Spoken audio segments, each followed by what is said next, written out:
throwing people's names in there. That sounds sure. The leader of the Shufflegate. So we have Josh Bro versus Mark Nicholson. And Josh Bro, as we all know, is from New Brunswick. And Mark Nicholson is from Cape Breton, which just goes to prove, yes, kids, you might actually get somewhere with this game, regardless of where you live. You can at least certainly get off an island. That's true. So here we go. Josh is going to be the man and start at 5 life. Oh, no, he's not. He's going to go back up to 20. I don't know how these people keep magically gaining life without casting cards or doing anything, but someone may want to call a judge. I probably would on almost every play. Hey, John Good is having a good time over there, just watching over the match, making sure everything's good. That is very true. John Good is okay. You know, I only get paid if we say that at least 5 times a match. Oh, really? Now you've ruined it. Mentos, the fresh maker. Ba-da-ba-ba-ba. I'm loving it. Yes, I also am loving it. Subway, eat flesh. Eat flesh is pretty good. Yeah. Subway. Eat flesh. Yes. Yeah, for the Their new zombie Walking Dead promo. Yeah. We're just going to name drop every random thing we can think of this match and not talk about anything going on. Did you hear when they asked George Romero to actually direct or help write a Walking Dead episode, that he said that would be great, except I don't write soap operas? Ooh, I thought that was shots fired. I thought that was pretty good. Meanwhile, the game. There's some white creatures, some black creatures. I'm a little scared of what's going on here. And a morph, yeah, exactly. Because the white and black creatures, they don't mix overly well.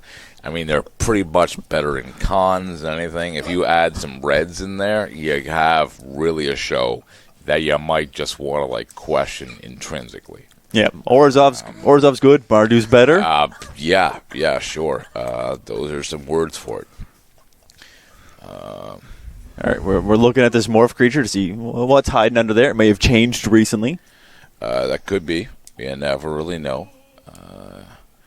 You only know what you know, and then you don't. Brother.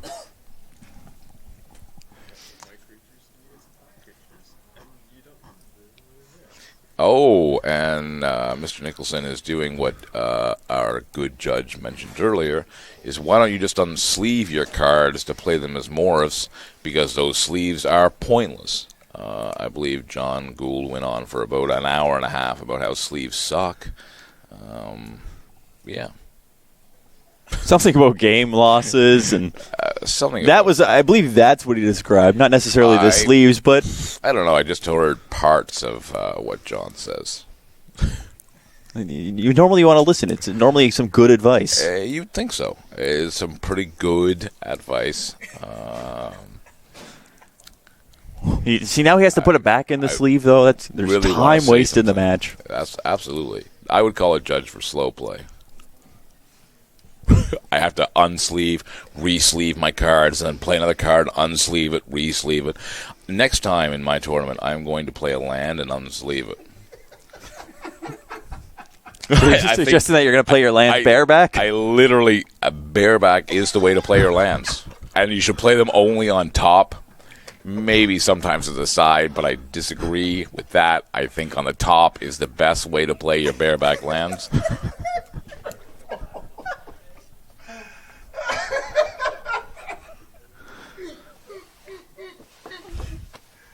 Careful.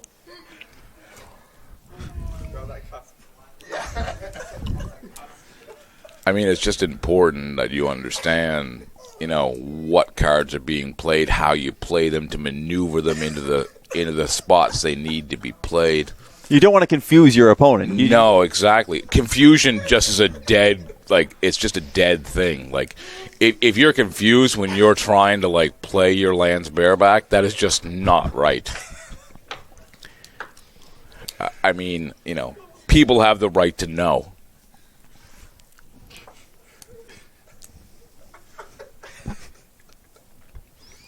It's this is actually quite an interesting game, even though we're not talking about it.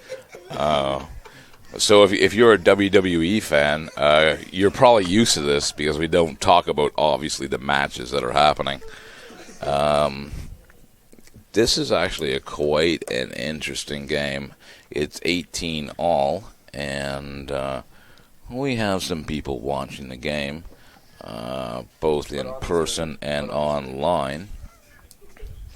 We are now up to 14 viewers, including somebody with the name Retrograde is commenting on our retro tech. Well, that's excellent. Using notepads for life pads because you need to be able to read things when they're on the screen. Did you know that? Yeah, I mean,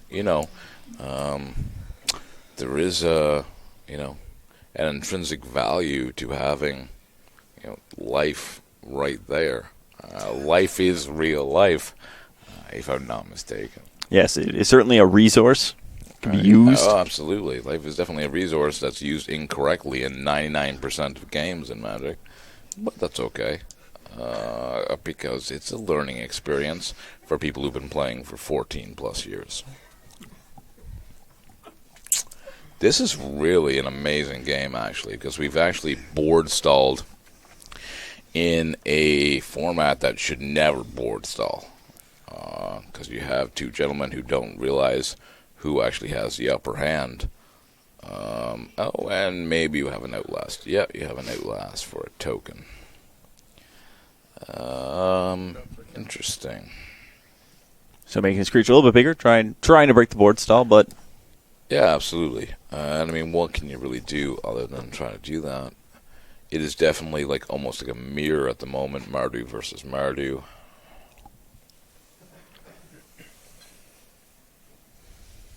See another land on the field as we've come to realize lands are good, except for when you draw them for the 7th, 8th, 9th time. Yeah, it's quite true. Lands are pretty good, whether you draw some or a lot. You do need lands. Just like in life, you do need to have some money, otherwise you just lose.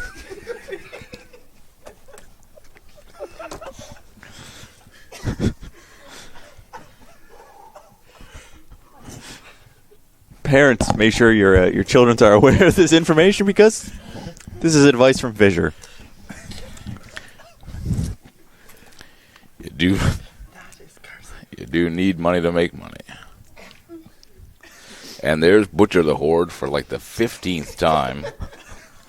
Just ruining games left, right, and center. Oh, absolutely. This guy, he is phenomenal. And he gets haste and he is attacking.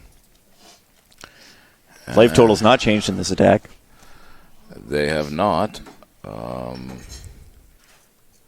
So do life totals only change when you attack with exactly a 4/4, or is it plus or minus? Or what was that ruling that you found out earlier? I honestly believe that when people are attacking with creatures, you should just always call a judge, because I really don't understand how that worked.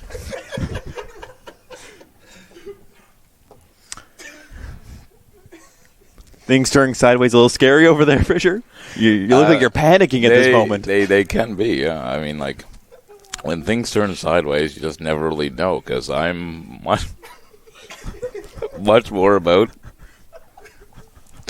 beat up.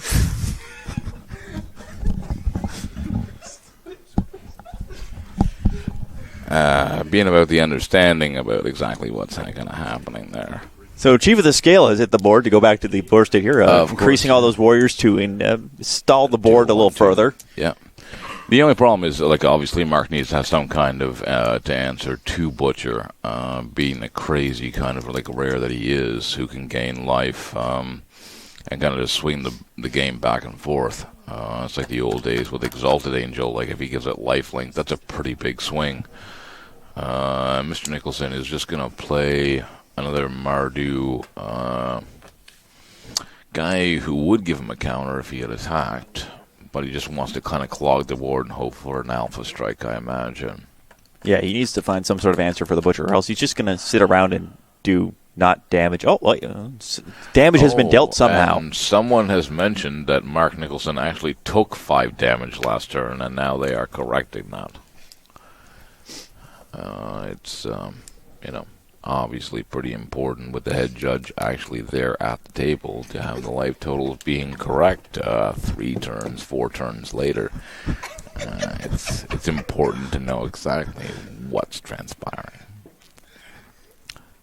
I'd like to send a shout out, not a shutout, to one of my. This game is starting to look like a shutout. To one of my good friends who owns one of our local card stores, Mr. Joseph Allen, who actually runs GPP, or Games People Play, as they like to be known. Who ran this tournament with an ease that allowed us to end up, ending this tournament roughly at about midnight, Atlantic time, which is pretty good. I've only been here for about 12, 14, 18 hours, and it's pretty good. This has been exciting. I really want to tell all of you people at home. I'm sure you're excited, and I'm sure Aaron's excited. Oh, I have been here for at least like 30 hours on top of this. So absolutely, how exciting this is, because literally this Chief of the Scale has changed the world, the entire game. These gentlemen are playing with such skill, with such ambition. They really want this. This is literally coming down to the wire right now. Mr. Nicholson has at least 2 cards in his hand. This is going to change right now. He's going to play this card, and it is going to be amazing. I guarantee it, ladies and gentlemen. And he's outlasting. He is going to outlast his guy, because he just that's what he's doing. He's building up this false sense of security. Josh Burrow He's like the Captain Falcon of this game. He's just sitting there, just waiting for it to happen. Or Captain Power, or Planet, if you remember the 1980s. You know what I mean? It's like Mark Nicholson, it really has like the heart part of it. I have heart, and that's interesting. We all really understand. Oh, and he's going to play something else. He actually attacked with that rather than Outlast, and now he's got the guy who's a 1/1 who you can pump him if you pay 15 mana, and he makes him a 2/2 or something of the such. It's pretty exciting for all. He's of us. Also going to outlast another creature up top there. So he did outlast this dishonored ancestor. So if disowned ancestor, the other guy down there is hurt, what would the disowned ancestor have? I'm pretty sure that's Captain Slog or Sludge. So he's the bad guy. Honestly, I think that we could relate all of Magic to Captain Planet if you took enough time. He's my hero. Gonna take my opponent down to 0. They clearly were on to something back in the 80s. I honestly think so. I think Richard Garfield is a thief at this point. Except for the fact that Planet literally right now is on its last legs. So, I mean...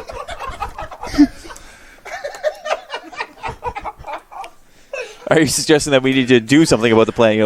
Maybe less emissions, recycling? Probably something like 15 years ago. But, I mean, whatever. Well, we were playing Magic at that time. So of course, I've been playing Magic for at least that long. So instead of like protecting the environment and understanding how the world works, I've been tapping mana and playing creatures and losing to incredible, terribly amazing rares. Would you call those bomb rares at this point? I don't like to use the word bomb with anything. I think we have you on record numerous times calling that specific card a bomb. Yeah, maybe, but I mean, now I've had some kind of religious experience, and bombs. Let's put away those bombs. Let's talk about other things, as in like, that's a really good rare. It's A-OK. It's pretty good. There's been some attacking and there's been some blocking in this game. Life total still looks like an 8. So 18 and 18 apiece. Pretty sure that Josh is taking for 8 in this round. Clearly the board has been wiped, and they're picking up their cards. They're picking up their cards because he dealt 8 to him, and he was at 18, so that obviously ends the game. John, who won that first game?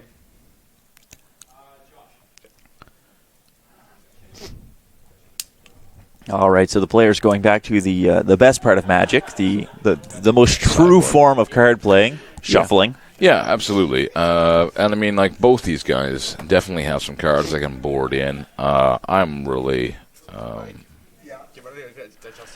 I really think that, I mean, Josh has won game one. Obviously, Mark scooped after that attack. He really didn't have any kind of, like, follow-up play.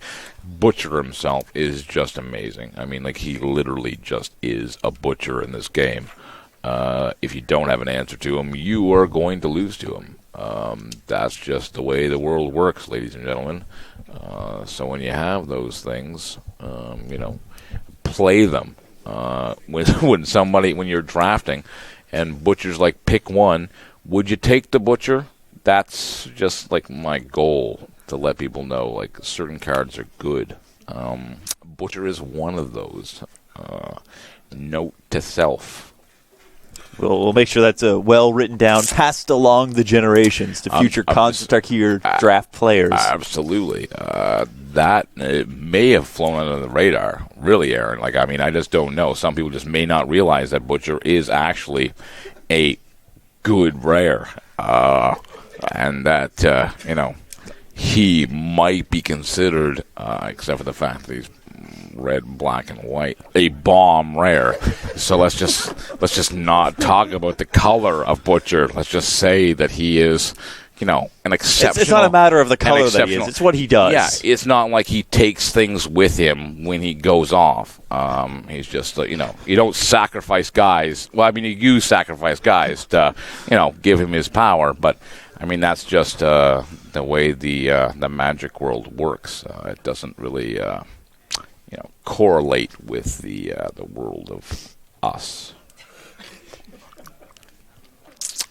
Just saying. So we see there's a bareback card on the field, probably from the sidebar. Yeah, that bareback card is, I don't really know. I'm not really feeling that bareback card. Sometimes you just gotta question it. Really, is really that bareback card worth it? Because I just don't know. Intrinsically, I feel that the bareback card is something you should always try. Get it out there, do that.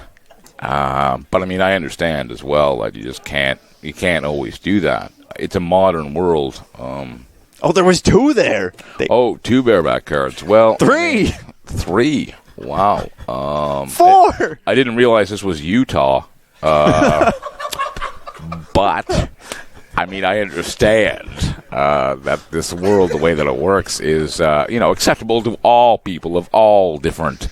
You can sleeve your cards in purple. You can sleeve them in yellow. Yeah, you can run them bareback. Yeah, exactly. You can sleeve them any way you want. Once in a while, I will just run like a deck that's bareback because I mean you just gotta do it. You gotta feel that right. Cardboard. Yeah, exactly. If it doesn't feel right, then I mean I don't know. All your decks really have to feel right. I'd like to thank you for coming along and teaching our viewers. Yeah, this isn't just Magic. This is life talk from Aaron Fisher. Absolutely. You do have to learn at some point. If you haven't learned by now, I don't know what my saying it will make it any different. Oh, so we got a flipped card there? I got a flipped card, and right now it says 14, but it was up. What's interesting about flip cards? Flip cards, I mean, obviously can go either way when you're flipping them. It could just be like face up, which gives your opponent information. But I mean, it's interesting. Hopefully, there wasn't too much kind of given away there. Yeah, you don't always want to let your opponent know exactly what you're doing, even though you've seen 20, 30 cards drawn in the last game. So you're pretty close, but transformational sideboards do exist in this. And both these fine gentlemen, they obviously know a lot of the cards that are being played. That last game was quite extensive. There were a lot of cards on the field. So, I mean, they know, they have a feel for it. Obviously, Mark's going to be looking for that Butcher. And, I mean, things like Smite the Monsters, anything like that, you're just going to keep it in your hand to kill that one kind of bomb, quote-unquote, rare. So that way it doesn't take at least 4 or 5 other cards with it when it goes. All right, so it looks like we're done the exciting part of Magic. Shuffling is nope. They're good. They got to shuffle each other's deck now. Yeah, absolutely. I mean, you really can't stress the importance of this enough. Is that you really have to shuffle because shuffling is in the rules. It's true. If you do not feel comfortable with your opponent's shuffling, you can call a judge and have him shuffle it for you too. We haven't seen that yet today. We could arrange it at this point, but it's unfortunate. I totally forgot about that. I really should have been asking my judges to shuffle my deck all day. And next event, I definitely will be doing so. And my opponent's deck, because really those judges, I mean, they're great guys, but they have some time. And they're good shufflers. They really are. I've seen John Gould shuffle a deck, and I'm like, wow, that deck was shuffled.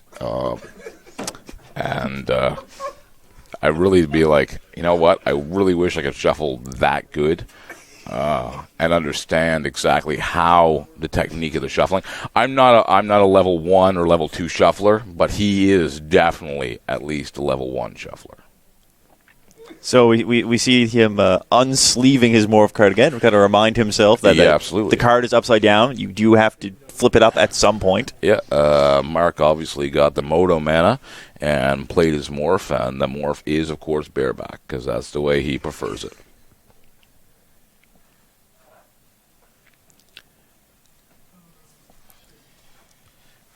Now have some careful contemplation to make sure none of his cards have changed. And it was a ponyback brigade. So the ponyback was bareback? The ponyback was bareback, yeah. Ponyback just, evaporated. It decided to be no more after the Mardu charm. It was just something that was not so much fun anymore. It was not meant to be at that time. No. Oh, and now Mark is attacking for... Is that the 3-2 or the 2-3? 2-3, Chief of the Scale. The scale. Interesting.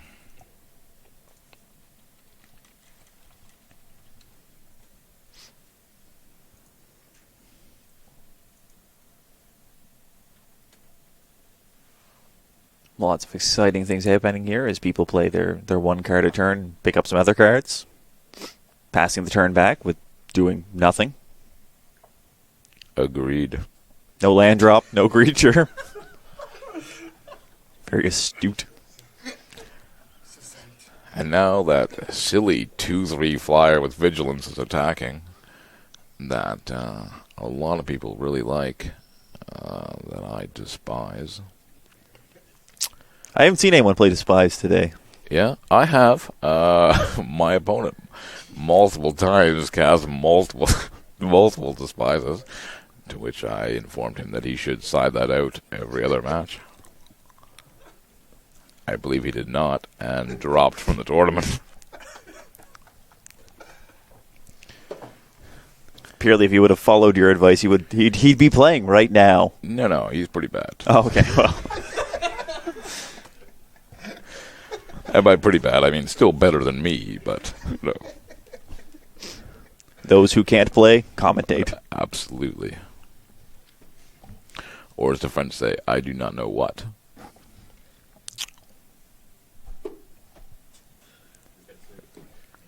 Je ne sais quoi? Yeah, I do not know what. Killed the Sandra, mon frère. What is going down, my brother? That is what I have learned from the French in Quebec. You were talking to Gabe, weren't you?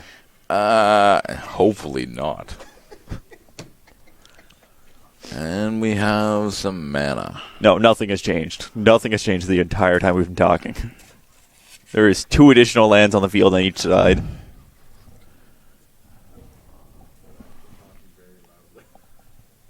We have... Life totals have changed. Oh, sorry. Life totals have changed. Life totals have definitely changed. Yeah, absolutely. And, of course, he attacks with that 2-3, whatever that bird flyer thing is. And now we got some warriors who have extra toughness relevant to the field. Should be 3 of those warriors up there. We go. Yeah, the third one was hiding. He really didn't want to hit the field. He knew what was going to happen.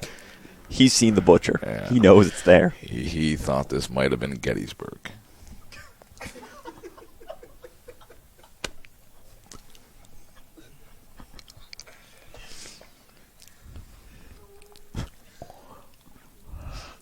Interesting. We have that 2-3 flyers poking in again. Got some more warriors hitting the field. Some more warriors, which is really interesting because now, like things like that card that gives +2, +1, Trumpet Blast? and no. That exact card I named. The Trumpet Blast, but the lifelink for warriors makes sense. Rush of... I don't know what that card's called. Rush of Cattle? Cattle, yeah. Cows. I think that's... He's playing black-white. It's possible. Absolutely. If you're playing black-white and you don't have cows, there's something wrong. You gotta milk those. Is that a trumpet? That is exactly Trumpet Trumpet Blast. Trumpet Blast? That is phenomenal. I am literally ecstatic about that Trumpet Blast. I would do a do if I could, but I can't. You just did. Yeah, I could. You found something new out today about yourself. I really did. I don't know. I had it in me. That's interesting. I'm not quite sure why. Oh, did he flip something? Is he just revealing his cards because he's mean like that? I'm pretty sure you just reveal your cards to your opponent at will. I do that all the time. Like, hey, literally today I've shown my cards to my opponents like at least 15 times for no real reason. I did get a game loss for not showing a card, yes. That's why you did. You just got to make sure in the future you show every card all the time. One of our pseudo judges tried to make a point. That's why I had to put him in his place.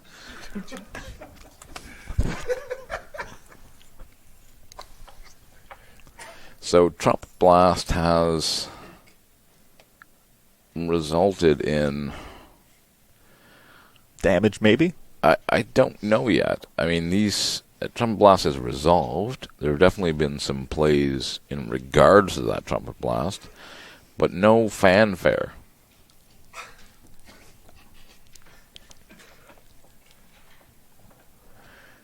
And now this has been turned back to Josh. I really expected, if you're going to Trumpet Blast, some kind of an attack by Mark, but I can understand if he had to keep it back. I saw some red cards in Josh's hand. I was really hoping he was going to Trumpet Blast back. I really feel Josh has an arrow store in his hand. I don't know if he's actually going to cast it this turn or not. It depends on how Mark blocks. It's End hostilities. Oh, end hostilities.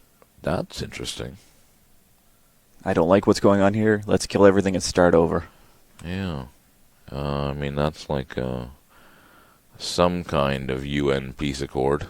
We'll see if it lasts. So were they trying to stop the bombs? Is that why they ended the hostilities? Yeah, but I mean, it also led to World War I and II. So... read a book. And speaking of which, he ended the hostilities and the bomb came immediately. Oh, and it was like an auto smite monstrous with a fate of resistance, or fate of resistance.